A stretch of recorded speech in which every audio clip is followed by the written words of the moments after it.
And no, I'm not being dramatic. Solo travel has truly changed my life in ways that I never thought possible. Today, I'm going to share with you my personal story on how I got into solo travel and why you should also take the leap and travel solo.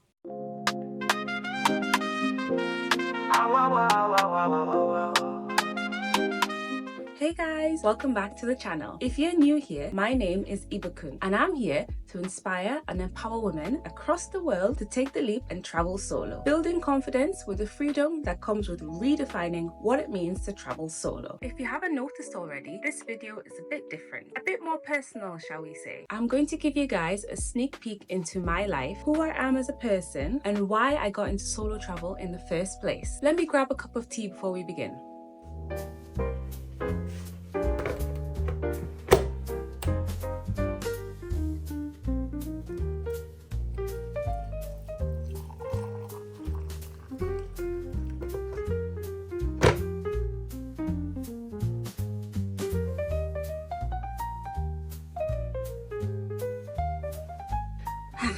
Feel free to grab a cuppa as well, and let's get started. So, where did it all begin? It started with my family trip to Greece, which was way back in 2018, which is such a while ago.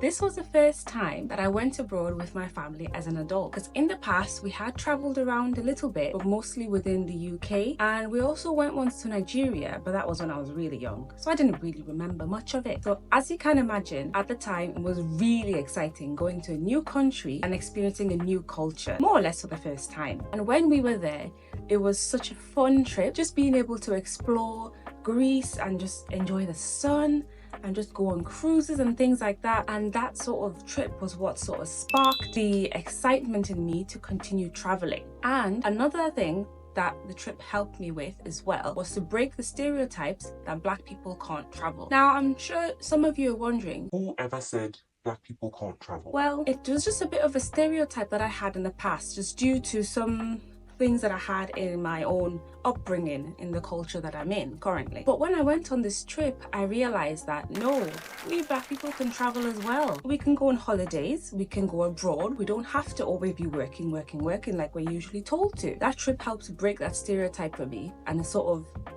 lit a fire in me to say, travel, this is what you need to do. So now we're gonna move on to the trip that really kicked things off. Now, this was a few years after our trip to Greece as a family. So this time, my 25th birthday was coming up. And obviously, I had to do something big for my 25th birthday. Like, come on. This trip was all planned by me and my sisters.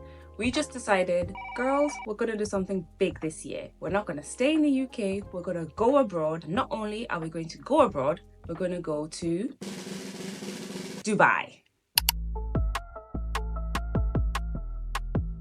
Now, this trip again was about experiencing a vastly different culture from what I was used to in the UK. If any of you guys have been to Dubai, you know how different it is from the UK or wherever else you live. Especially for me at the time, going to such a place like Dubai was such an eye-opener. Like seeing the massive skyscrapers everywhere, driving down the Sheikh Al Ayed road, going in the desert, all the experiences there were absolutely amazing. And obviously don't forget the weather. Like the weather was so good. I love hot weather personally, so I'm always going for places that are warm. I met loads of new people. Even though I was traveling around with my sisters, we still went around, met new people, and also did things that were way out of my comfort zone. For example, staying out until 5 a.m.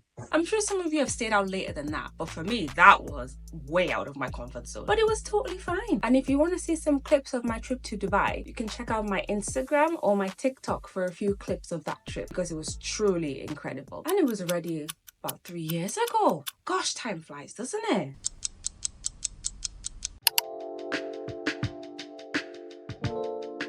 So, after the trip to Dubai, when I came back to the UK with my sisters, I really started thinking, how can I travel more often in my own life? And this is when I started researching things like solo travel, traveling with groups, and just things around travel in general. And this is when I saw that people were actually traveling, not just with people like friends and family and things like that, but on their own. And I was like, can I do this? Can I travel on my own? Because some of you may or may not know, but I'm an introvert and I do love my own company. I love my family and friends, but I love my own company as well. So when I discovered solo travel, I was like, wow, this is what I want to do. Right? I love being able to be somewhere on my own and just explore at my own pace and just soak in a whole new culture just totally on my own. So with all my research, I decided I'm going to try and travel solo for the first time. Now this was just a few months after we came back from Dubai. So with all my research, I decided to travel to Belgium.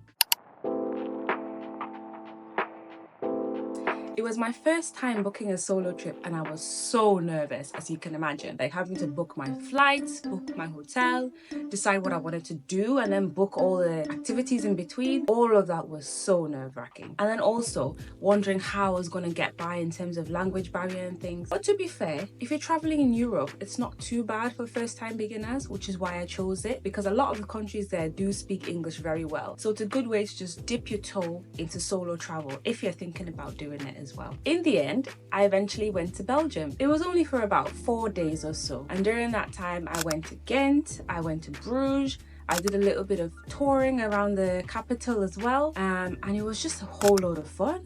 Just being able to explore a new country on my own just for a little while. Also, I met so many friendly people when I was there. And one person that sticks out to me is someone who I met when I was on a walking tour through Ghent and Bruges. This lady was also a solo traveler, and she was telling me all about how she's been to so many different countries, and she was now going through Belgium as well on her own. And this also just continued to fuel that fire of passion and inspiration in me. Like, wow, there are other people out here actually solo traveling and they're doing it and having such an amazing time, and I want to do that as well. So yeah, that was such a cool experience to actually meet another solo traveler in person. Pro tip for you guys, if you're traveling on your own, going on group trips and group excursions is a great way to meet new people, because more than likely you'll find other solo travelers who are also looking to make friends as well. So yeah, I went to Belgium, enjoyed my time there, slowly started testing the waters of solo travel, and then came back to the UK. As I say, it was only a 4-day trip, so it was just enough to get myself a little bit out there, but without getting way too out of my comfort zone. Let's move to the following year, February of the following year to be exact. I decided I'm going on another solo trip. As you can imagine, my parents weren't too keen on me traveling again by myself, because within my community it's hardly heard about. So you can imagine their reactions when I said I want to go on another solo trip just a couple of months after coming back from my first one. This time, for my second solo trip, I decided that I wanted to go to Barcelona. Before I went to Barcelona, I did a lot of research on the different cities that are good for solo travelers, and Barcelona was one of the ones that came on the list. So I thought, I'm going to Barcelona. Again, this trip was just for a short time, about 3 to 4 days again, just because I was still getting used to traveling on my own, just to, you know, get out of my comfort zone a bit, but not get too overwhelmed with a long trip by myself. Barcelona was amazing. Again, like, Barcelona is one of those cities that I'm sure you've heard about it, that it's well known for its artistic style and vibe, and it truly did not disappoint when I went there. The places that I went to, the styles of the buildings was so incredible. One of the places that I visited was the Casa Batlló, and the architecture there is just incredible. Like, Gaudi is so skilled in the artworks that he created. And also, another place that I went to was Park Güell. Park Güell was such a beautiful park, full of people with other tourists like myself, just exploring and enjoying the view. And the weather was also great as well. It was lovely and sunny. Now, you might be hearing all this and thinking, wow, all your solo trips went so smoothly. But I'm going to stop you right there. I actually had quite an awkward experience when I was in Barcelona, but that was purely my fault. Basically, let's just say I was trying to use the underground, like the subway system there, and I couldn't quite figure out how to get the ticket. And I tried to speak to one of the people to help me get a ticket, but there was a bit of a language barrier there, as you can understand. Side note on that, try and learn a bit of the language of where you're going to before you go there, especially if you know English is not the first language there. So it was quite awkward. She couldn't understand me, I couldn't understand her. At the end of the day, I just decided, let me just walk to where I was going to, and I did, and it was all right. But it just served as a learning curve for me, which is understandable, you know. solo travel is all about learning and growing as an individual. So that was just a learning curve for me to know. That being said, English is spoken very widely in Barcelona and in Spain. Well, at least when I was there, I knew that. So you don't need to worry too much, but it's good to still learn a few Spanish phrases here and there. After this trip, I returned back to the UK with even more confidence and like even more passion for traveling on my own, because I was like, this time I've done 2 places on my own. I went and I came back, I enjoyed myself, I had an amazing time despite the little hiccups along the way, and I was like, yeah, solo travel is something I can do. So after coming back from Barcelona, there was now a bit of a waiting period. This was due to things like finance and work commitment. So for a couple of years, I didn't actually get to travel solo, which was a bit of a shame. But as you know, good things take time. So this was just a bit of a patience and waiting period. I still went on my summer trips with my sisters because now we've made it an annual thing. So one of the places we went to during that time was Gran Canaria, which was a lot of fun. During this time, I was still researching more about solo travel and learning more about it. A couple of years have passed and I've now decided to take the Biggest solo trip of my life. This trip was mainly inspired because remember, by this time I was creating a bit of solo travel content and watching other content creators as well. So many times I kept seeing content about Southeast Asia popping up on my feed. So many people were going to different countries there and saying that it's a great place for solo travelers, it's super budget friendly, the people are amazing, the culture is incredible. And I just kept seeing so much of this content. I was like, I need to go and see for myself what all this hype is about. So as you can imagine, there was a little bit of hesitation, not really from me, but more so from my community about me going there. Just because, you know, to start with, traveling solo is not really something that is like promoted within my community.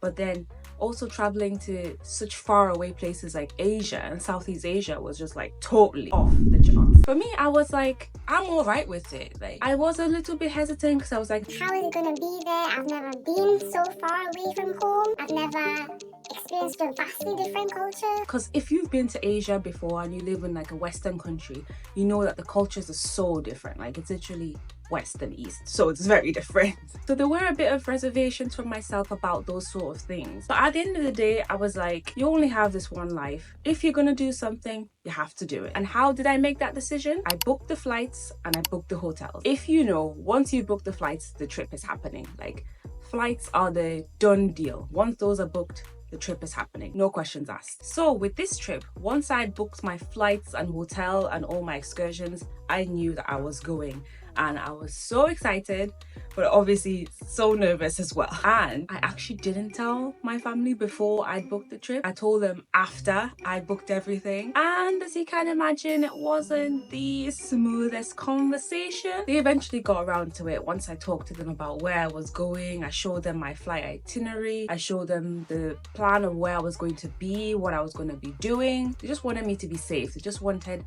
to make sure that I was going to be okay going to such a far away place on my own. I did understand their concerns and their worries, but as I say, once I showed them everything was planned, everything was going to be in order, they were a bit more comfortable with it. I would recommend telling your family first though, just to avoid the awkward conversation. But if you have to book it first and then tell them afterward, just make sure you have everything planned out of all the things that you're doing and everything that you've booked, so they know that you are safe and you are going to be all right while you're there. Oh, and someone even tried to get me to cancel the flight literally weeks before I was gonna go. They told me to ring up the airline company and try and cancel the flight, and I was like, what? I did ring up the company. They were like, no, if you want to cancel now, you're gonna have to pay the full price. And I was like, I am not doing that, I'm just gonna go. And so the day arrived and off I went. Thailand was the main reason why I was going, and it was because I was going with World Packers. World Packers is a platform that allows you to travel the world for less while volunteering across different countries in the world and making a difference while you travel. You can volunteer in hostels, you can volunteer in schools,